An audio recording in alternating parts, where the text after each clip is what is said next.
আসসালামু আলাইকুম রহমতুল্লাহ। কেমন আছেন সবাই? আশা করি আল্লাহর রহমতে ভালো আছেন। কবর জিয়ারত আসলে আমাদের সমাজে অধিকাংশ মানুষই বুঝতে পারেন না যে কবরে গিয়ে কিভাবে কি করবেন, কবরে গিয়ে কোন সূরা পড়বেন, কোন দোয়া পড়বেন, কিভাবে দাঁড়াবেন, কিভাবে দোয়া করবেন, এটা অনেকেই জানে না। এর জন্য অনেকেই ভুল প্রক্রিয়াটা অবলম্বন করে, যেটা সুন্নাহসম্মত নয়। তো কিভাবে আমরা করলে সেটা সুন্নাহসম্মত হবে, আজকের ভিডিওতে সেটা আলোচনা করা হবে। কিছু বেদাতি কাজকর্ম করা হয়, সেগুলো সম্পর্কেও আলোচনা করা হবে। তো আলহামদুলিল্লাহ ওয়াহদা ওয়াসসালাতু ওয়াসসালামু আলা মান লা নাবিয়্যা বাদ। শুরু করছি মহান রব্বুল আলামিনের নামে, দুরূদ ও সালাম পেশ করছি মুহাম্মদ সাল্লাল্লাহু আলাইহি সাল্লামের উপর। কবর জিয়ারত একটা গুরুত্বপূর্ণ বিষয়। আমাদের প্রিয়জন, আত্মীয় স্বজন, বন্ধু বান্ধব অনেকেই মারা যান এবং আমাদের উচিত তাদের কবর জিয়ারত করা, এবং যে কোনো কবর জিয়ারত করা উচিত, এটা অবশ্যই উচিত। তাহলে আমরা মৃত্যু সম্পর্কে স্মরণ করতে পারবো, আখিরাত সম্পর্কে স্মরণ করতে পারবো। কবর জিয়ারতের আরবি হচ্ছে যে জিয়ারতুল কুবুর, যেটার সহজ বাংলায় অর্থ বলতে গেলে হচ্ছে যে মৃত ব্যক্তির কবরকে দেখতে যাওয়া।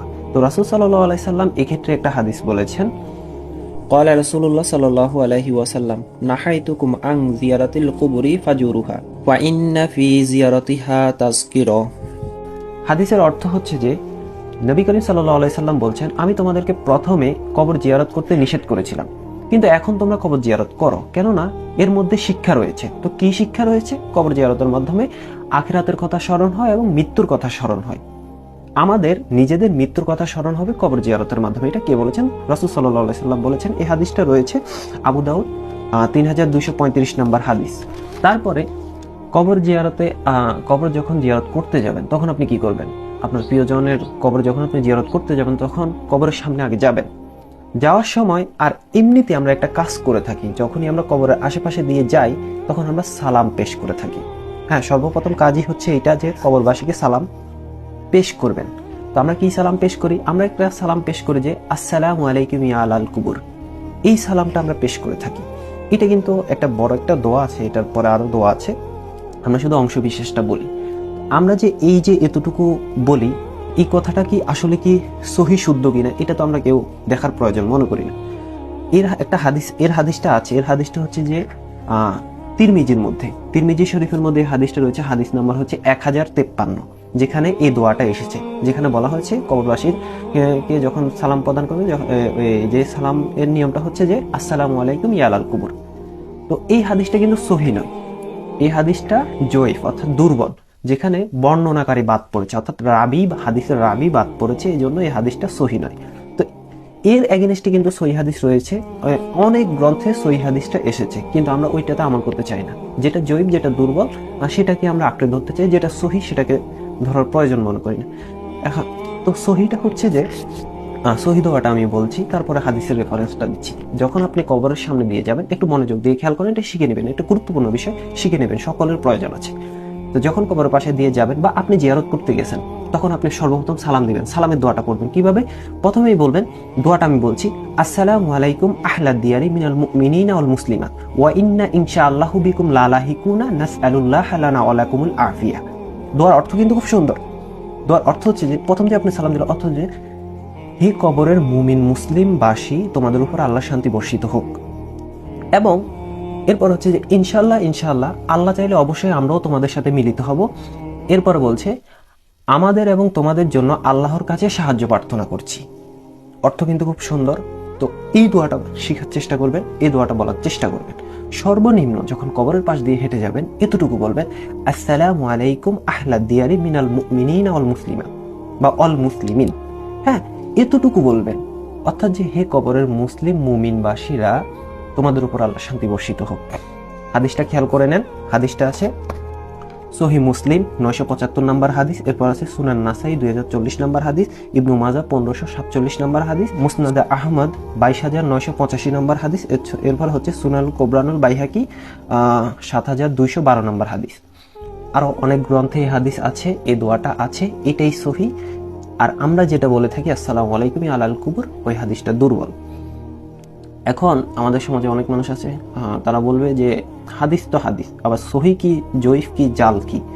নবী যখন বলেছে সাল্লাল্লাহু আলাইহি সাল্লাম, তখন হাদিস তো হাদিস, আবার সহি জয়ীফ জাল কোত্থেকে আসলো? তো তাদের ব্যাপারে কিছু বলার নেই। ওনার হচ্ছে এরকম, যত কিছুই বলে ফেলি, যত কিছুই বলবো, কোনো ফায়দা নেই। ওনাদের এটাই কথা, এটাই মূল বক্তব্য। কারণ আমি নিজেই শুনেছি, আমাকে সরাসরি বলেছে যে হাদিস তো হাদিস, হাদিস আবার জয়ীফ হয় জাল হয় কিভাবে, হাদিস তো হাদিস। হ্যাঁ, বাড়ির দলিল নিলে উনি সহিটা নিবেন, বাড়ির দলিল সহি নিবেন, দুনিয়া বুঝে, দুনিয়া ঠিক মতো বুঝে। ভাত খেলে যখন মাছ দিবেন, মাছ কাটা বেছে খাবে। যখন বাজারে যাবে ভালো জিনিসটা কিনবে। ওই শুধু হাদিসের বেলায় আসলে ওরে বাপরে, হাদিস আবার সহি কি জাল কি জয়ীফ কি, হাদিস তো হাদিস, হাদিস মানে হাদিস তো হাদিস, আবার সহি হয় জাল হয় কিভাবে, কিছু বলার নেই। তো এতটুকু রেফারেন্স সহকারে বলার উদ্দেশ্য। তো এই যে সালাম দিয়ে দিলেন, এবার কি করবেন? সালাম দেওয়ার পরে এরপরে আপনি যেটা করবেন, আপনি কবরের পাশে যাবেন, কবরের পাশে গিয়ে কিবলামুখী হয়ে দাঁড়াবেন।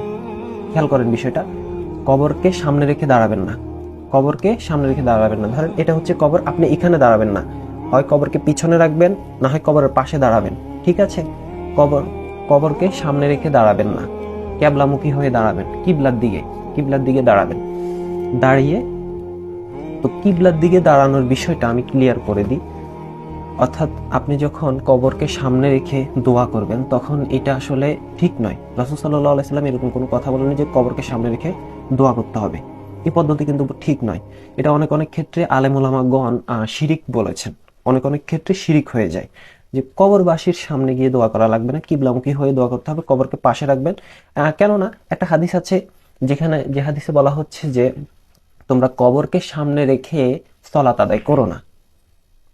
তো যেহেতু কবরকে সামনে রেখে সলাত আদায় করা যাবে না, এর জন্য কবরকে সামনে রেখে দোয়াও করা যাবে না, কারণ এটা উপাসনার মতো হয়ে যাবে। তাহলে কবরকে পাশে রাখেন, কবরকে পিছনে রাখেন, এভাবে করে দোয়া করেন। দেখেন সাহাবীরা এবং ইমামরা কিভাবে কবর জিয়ারতের কথা বলেছেন। ওমর রাদিয়াল্লাহু তাআলা আনহু যখন কবর জিয়ারত করতেন, তখন তিনি কিবলার দিকে মুখ করে দোয়া করতেন। মুসান্নাফে আবি শাইবার মধ্যে হাদিসটা রয়েছে, অধ্যায় হচ্ছে কিতাবুজ জানাজা। ইমাম নববী রাহমাহুল্লাহ বলেন, কবর জিয়ারত করার সময় দোয়া করবে কেবলার দিকে মুখ করে। আল মাজমু খণ্ড নাম্বার 5 পৃষ্ঠা নাম্বার হচ্ছে 310। আর রাসূল সাল্লাল্লাহু আলাইহি সাল্লাম এবং সাহাবাদের আমল দেখলে আপনি বুঝতে পারবেন যে দোয়া করার পদ্ধতিটা হচ্ছে কেবলামুখী হয়ে দোয়া করার বিষয়টাই বেশি বলা হয়েছে, এবং আলেমরাও সেটাই বলেন। এরপরে আপনি যখন কবরের দিকে দাঁড়িয়েছেন, কেবলামুখী হয়ে দাঁড়িয়েছেন, এতটুকু ঠিক আছে। এবার আপনি হাত তুলে দোয়া করবেন, হাত তুলেই দোয়া করতে হবে, কথাই চূড়ান্ত। قال رسول الله صلى الله عليه وسلم إن ربكم حوء كريم يستحي من عبده أن يرفع إليه يديه فيردهما صفرا। রব মহান আল্লাহ, তিনি চিরঞ্জীব, তিনি অনেক দয়াময়। যখন তোমাদের কেউ আল্লাহ তাআলার কাছে হাত তুলে দোয়া করে, তখন আল্লাহ তাআলা খালি হাত ফিরিয়ে দিতে লজ্জা পান। তাহলে হাত তুলেই দোয়া করতে হবে, কারণ আল্লাহ তাআলা খালি হাত ফিরিয়ে দিতে লজ্জা পান। এই হাদিস উল্লেখ আছে তিরমিজি হাদিস নাম্বার 3556, আবু দাউদ হাদিস নাম্বার 1488, এরপর মুসনাদে আহমদ 23202 নম্বর হাদিস, মিশকাত 2244 নম্বর হাদিস, ইবনে মাজা 3865 নম্বর হাদিস। তো একাধিক হাদিস গ্রন্থে এ কথা বলা হয়েছে। তাহলে অবশ্যই আপনাকে হাত তুলেই দোয়া করতে হবে, তবে সম্মিলিত মুনাজাত নয়, সেটা বিদআত। যখন আপনি হাত তুলেই ফেলেছেন, এবার আপনি কি দোয়া করবেন? এখানে আমাদের সমাজে বিশেষ বিশেষ আমলের কথা দেখা যায়। এক এক হুজুর এক এক রকম নিয়ম বলে দিয়েছেন। বিভিন্ন কিতাবের মধ্যে কবর জিয়ারতের বিভিন্ন ফজিলতের কথা উল্লেখ আছে, এবং বিভিন্ন সূরা, এতবার সূরা ফাতিহা, সূরা ইখলাস এতবার, সূরা নাস এতবার, সূরা ফালাক এতবার, আয়াতুল কুরসি এতবার, মানে ইত্যাদি ইত্যাদি এসব বিষয়গুলা উল্লেখ আছে। তো এগুলো আসলে কতটুকু সঠিক? আসলে কবর জিয়ারতের সময় যে কোরআন তেলাওয়াত করতে হবে, এরকম কোনো সহি দলিল পাওয়া যায় না, সহি ভিত্তিক কোনো দলিলই পাওয়া যায় না যে কবর জিয়ারতের সময় কোরআন তেলাওয়াত করতে হবে, এরকম কোথাও পাবেন না। যেগুলো কয়েকটা হাদিস পাওয়া যায়, এই যে পাঠ করা, বিশেষ সূরা ফাতিহা, সূরা নাস, সূরা ইখলাস, এগুলা, এর হাদিসগুলো অধিকাংশ হচ্ছে জাল এবং নিতান্ত জয়ীফ। নিতান্ত জয়ীফ মানে হচ্ছে অত্যন্ত দুর্বল, এবং জাল, জাল মানে তো বাতিল। এখন আমার যারা বলবে যে হাদিস তো হাদিস, জাল হোক বা যাই হোক, আমার বাপদাদা মেনেছে, আমিও মানবো, কোনো সমস্যা নেই, ঠিক আছে, আপনি মানেন, সেটা আপনার বিষয়, আমি কি বলতে পারি। তাহলে আপনি হাত তুলবেন, হাত তুলে আল্লাহর কাছে দোয়া করবেন। কিছুই যদি না পারেন, বাংলাতে বলেন, বাংলাতে আপনি দোয়া চান, আপনার আত্মীয় স্বজন, মা বাবা, ভাই বোন, যেই হোক, আপনি বলেন যে আল্লাহ আপনি আমার মাকে মাফ করেন, আল্লাহ আমার বাবাকে মাফ করেন, আল্লাহ আপনি আমার ভাই বোন, চাচা চাচি, দাদা দাদি, নানা নানি, যেই হোক বলেন, চোখের পানি ফেলেন, বলেন যে আল্লাহ আপনি তারে মাফ করেন। ঠিক আছে, এতটুকু বলেন। এরপরে ওখানে গিয়ে আপনি কোরআন তেলাওয়াত করেন, এটা করেন, ওইটা করেন, যে কোনো আমল করেন, এগুলো বাতিল, কোনো লাভ নেই। কারণ মৃত ব্যক্তির আমল নামা অনেক আগে বন্ধ হয়ে গেছে। এখন আপনি যতই হুজুর দিয়ে কোরআন তেলাওয়াত করান না কেন, কোনো লাভ নেই, কোনো ফায়দা নেই। মানুষ মনে করে ওরে বাপরে, কোরআন তেলাওয়াত করে 1 খতম 2 খতম দিয়ে দিয়েছে মৃত ব্যক্তির নামে, এই তো জান্নাত পেয়ে গেছে। এত সহজ নয় কি? মৃত যেদিন মারা যায় সেদিন তার আমল বন্ধ হয়ে যায়। হাজার কোরআন তেলাওয়াত করলেও লাভ হবে না, আমল খুলবে না আর। এখন আপনি যতই হুজুর এনে হুজুর কাঁদতে থাকুক, হুজুর তো মোনাজাত ধরে কাঁদতে থাকে, জান্নাতে পাঠিয়ে দিচ্ছে মনে হয়, ওরে বাপরে, ওইটা কোনো লাভ নেই। এগুলো হচ্ছে খামাকা। যাই হোক, যেটা করতে পারে, মৃত ব্যক্তির নামে দান সদকা করবেন, আল্লাহ তাআলা জান্নাত দিবে ইনশাআল্লাহ। দান করলে কবর আযাব বন্ধ থাকে, কবর আযাব মাফ হয়। তারপরে হচ্ছে যে আপনার দান সদকা করবেন। এরপরে হচ্ছে যে ওই ব্যক্তি যদি কোনো ভালো কাজ করে থাকে, ওইটার ফজিলত কিন্তু তার আমলনামায় উঠতে থাকে, এতটুকু হয়। তবে আপনি হুজুর দেখে কোরআন খতম দিচ্ছেন, এটা করাচ্ছেন, সেটা করাচ্ছেন, মিলাদ পড়াচ্ছেন, খাওয়ান দিচ্ছেন, এগুলার ফলাফল কি জানেন? এই যে শূন্য, ফলাফল হচ্ছে শূন্য, আর উল্টা গুণের কাজ করছেন। যাই হোক, এটা বলার বিষয় না, এটা হচ্ছে আপনার জ্ঞান বিবেক, আপনার বিবেকের বিষয়। এখানে আমরা কি বলতে পারি দেখেন, কবরে গিয়ে কি করবেন, এখানে ইমামরা কি বলেছে একটু শুনেন। কিছু ইমামদের কথা বলি। যেমন ইমাম ইবনে তাইমিয়া রাহমাহুল্লাহ বলেন, কবর জিয়ারতের সময় সুন্নাহ হলো সালাম দেওয়া। প্রথমে কি দেওয়া? সালাম দেওয়া। আমি প্রথমেই বলেছিলাম হাদিস। তারপরে হচ্ছে যে মৃত ব্যক্তির জন্য দোয়া করা, এতটুকু করবেন। এরপরে কবরের কাছে উনি এরপরে বলছেন, ফতুয়াতে বলছেন, এরপরে কবরের কাছে সূরা ফাতিহা, ইখলাস ইত্যাদি এগুলো পড়া। নির্দিষ্টভাবে পড়ার কোনো সহি দলিল নেই, নির্দিষ্ট করে পড়ার কোনো সহি দলিল নেই। এটা হচ্ছে মাজমাউ আল ফতোয়া, খণ্ড নাম্বার 24, পৃষ্ঠা নাম্বার 353 এবং 54। এরপরে শায়েখ ইবনু বাজ রাহমাহুল্লাহ বলেন যে নবী সাল্লাল্লাহু আলাইহি সাল্লাম কবর জিয়ারতের সময় কোরআন তেলাওয়াত করেননি। সুন্নাহ হলো সালাম দেওয়া, মৃত ব্যক্তির জন্য দোয়া করা। এটা হচ্ছে যে মাজমাউ ফতুয়া ইবনু বাজ, খণ্ড নাম্বার হচ্ছে 13 এবং পৃষ্ঠা নাম্বার হচ্ছে 335। এরপরে আমাদের প্রিয় একজন ব্যক্তি, আল্লাহ তাআলা সবাইকে শান্তিতে রাখুক, শায়েখ নাসিরউদ্দিন আলবানী রাহিমাহুল্লাহ, তিনি বলেন, কবরের কাছে সূরা ফাতিহা বা অন্য সূরা পড়ার ব্যাপারে যেসব বর্ণনা আছে, যেসব হাদিস আছে, সবগুলোই দুর্বল এবং ভিত্তিহীন। আহকামুল জানায়েজ ওয়া বিদাতুহা, পৃষ্ঠা নাম্বার হচ্ছে 192 থেকে 194। এগুলো হচ্ছে যে ফতুয়ার অংশ বিশেষ সারসংক্ষেপ আর কি। যাই হোক, নাসিরউদ্দিন আলবানী রাহিমাহুল্লাহ, ওনাকে অনেকেই আসলে গালি দেন, অপছন্দ করেন। আসলে বলতে খুবই কষ্ট লাগে যে এটা আমাদের সমাজে এগুলো হয়ে থাকে, এগুলা খুবই খারাপ বিষয়। আর সবচেয়ে কষ্ট লাগে যে ওনার মতো উনি যে পরিমাণ দিনের খেদমত করেছেন, যে পরিমাণ কষ্ট করেছেন, শিরিক বিদআতের ব্যাপারে যে পরিমাণ কঠোর ছিলেন তিনি, যে পরিমাণ মানুষের জন্য করে গেছেন, আল্লাহর রহমত পড়েছে ওনার উপর, এটা আল্লাহর দয়া।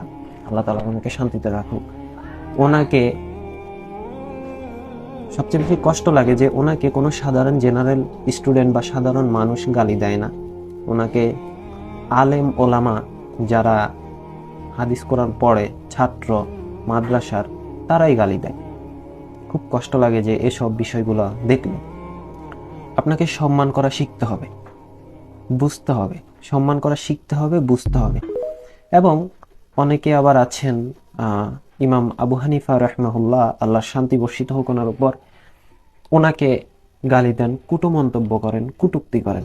এগুলা কিন্তু ঠিক নয়, এটা খুবই খারাপ বিষয়। ওনারা যে পরিমাণ দিনের জন্য খেদমত করেছেন, এটা অতুলনীয়। এটা কি বলবো, এটা বলে শেষ করা যাবে না। আপনি যদি ওনাদের জীবনী পড়েন, আপনি বুঝতে পারবেন কেন গালি দিবেন। আপনার তো যোগ্যতাই নেই, আপনার তো ওনাদেরকে নিয়ে কথা বলারই যোগ্যতা নেই। গালি দেওয়া তো এটা তো বহু দূরের কথা, এটা তো আসেই না। কিভাবে আসে?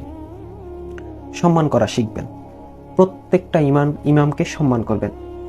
হ্যাঁ, ইমাম আবু হানিফা, ইমাম আহমদ ইবনে হাম্বল, ইমাম শাফি, ইমাম মালিক রাহমাহুল্লাহ, ইমাম তাইমিয়া, তারপর হচ্ছে নাসিরউদ্দিন আলবানী রাহমাহুল্লাহ, আরো অনেক আছেন। কতজনের নাম?